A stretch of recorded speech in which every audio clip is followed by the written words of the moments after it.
So far, I've seen 45 movies that has A24 attached to them as a project, and this is my current ranking. So A24 is one of those movie studios that feels like it just appeared out of nowhere one day and was instantly super popular and released banger after banger straight from the get-go. In the last few years, it's become one of the most hyped up production distribution company and has received so much acclaim for all the work that they put out. And of course, stick around to the very end to see what movie I've given a 93 out of 100 for at the number 1 spot. So welcome back to Forgotten Popcorn. I'm Will, and today I'm going to be going through my top 10 A24 movies.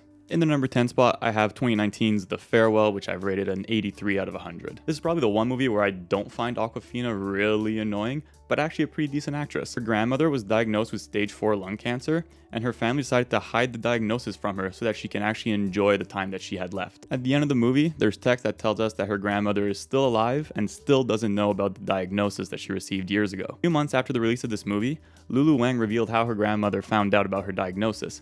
She was reading reviews about this very movie and how it's basically an autobiography. At the number 9 spot, I have Beau is Afraid from 2023 with another 83 out of 100. Beau is Afraid is a complete acid trip of a movie and I'm completely here for it. Ari Aster is one of the best up-and-coming directors and we need to keep giving him full creative control over his movies because man does this guy know how to write a screenplay. All 3 of his feature films so far have been in collaboration with A24 and they're going to partner up once again for his next movie, Eddington. This movie has no release date attached to it yet, but it's set to star Austin Butler, Emma Stone, and Joaquin Phoenix once again. At number 8 with an 84 out of 100, I have 2022's The Whale. You can call it recency bias or you can call it blinded by the Renaissance. I thought this movie was amazing. To be able to adapt a play that takes place in one room and turn it into a full feature film that doesn't feel like it drags on is super impressive. Obviously, Brendan Fraser's performance is career defining and is fully deserving of the Oscar for that year.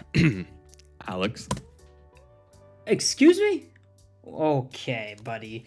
But in my opinion, Hong Cho is really the one that shines in this movie. Her performance is so heartfelt and powerful, and I can't wait to see what she does next. Up next, I have After Sun with another 84 out of 100. Film Talk's favorite movie of 2022 that made grown men cry in theaters. But unfortunately, it didn't hit me as hard as it clearly did a lot of other people. I kept on waiting for something to happen, for them to throw a twist into the father-daughter relationship, but it never really happened. When the movie ended, I found myself just sitting alone in the theater, both super impressed by what Charlotte Wells did as her directorial debut and the chemistry between the two lead performances, but I was also a bit disappointed that the movie didn't hit me as hard as it did a lot of other people on social media.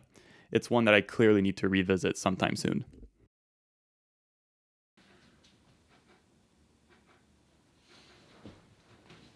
What are you doing? This is awkward. Can I have this now?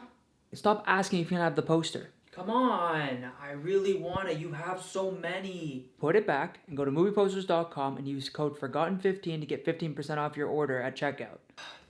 Fine. At number 6 with an 85 out of 100, I have the secondary Aster movie with Hereditary. This was this man's directorial debut and my god did he make an entrance onto the scene. His ability to set a gruesome and terrifying setting in his first feature film is super impressive and made his name one to look forward to in the future. The real question is, how the hell did this movie not get a single major nomination? Not even Toni Collette, who gave us one of the best lead performances in a long time, got a single major award. Sure, she won some small minor awards here and there, but nothing at the Oscars. It's a true disgrace.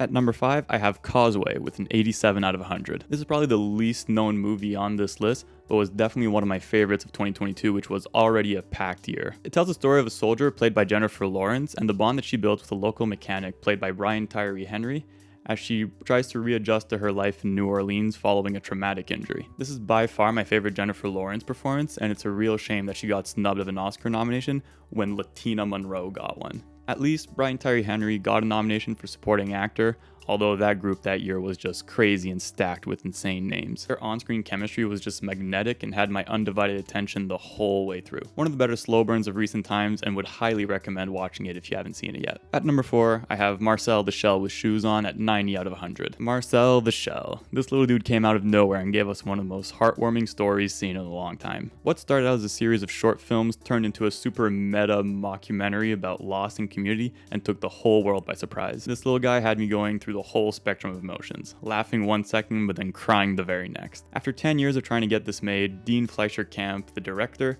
and Jenny Slate, who voices Marcel the Shell, finally got to see their dream fulfilled. Marcel on the big screen, and thank God did they keep pushing. And number 3, I have Moonlight with a 91 out of 100. Moonlight is just such a beautiful coming-of-age story that is wildly different from the others in the genre. This film was nominated 8 times at the Oscars that year, but unfortunately Barry Jenkins lost out for the Best Director, behind Damien Chazelle's La La Land. But I think we can all remember the whole Best Picture debacle that happened that year. At number 2, I have Midsommar with a 92 out of 100. I have Ari Aster for the 3rd time on this list, but I don't think it should be that surprising to anyone. He came onto the scene in 2018 and just hasn't missed yet and released 3 back-to-back-to-back bangers. This was his 2nd movie, and he just expanded on the cult storytelling that he had started off in Hereditary. The match with Florence Pugh's powerhouse performance makes this easily the best thriller in the last 5 years, in my opinion. Her ability to just completely take over a movie and make it that much better is the reason why she's getting a shit ton of roles nowadays, and this movie really propelled her career forwards. I'm sure her time would eventually have come,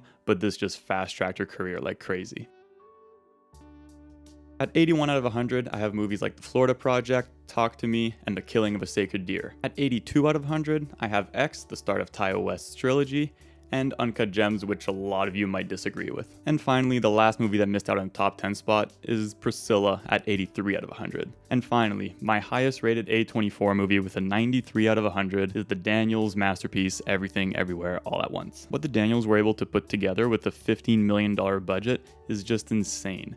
Movies of this scale normally lack something on the technical side, but this movie is super consistent across the board. And to say that the special effects team is only 6 members, and they easily rival or beat some of the Marvel productions that we see nowadays with $200+ million is simply unheard of. It's really not surprising that this won 7 out of the 11 Oscars it was nominated for that year.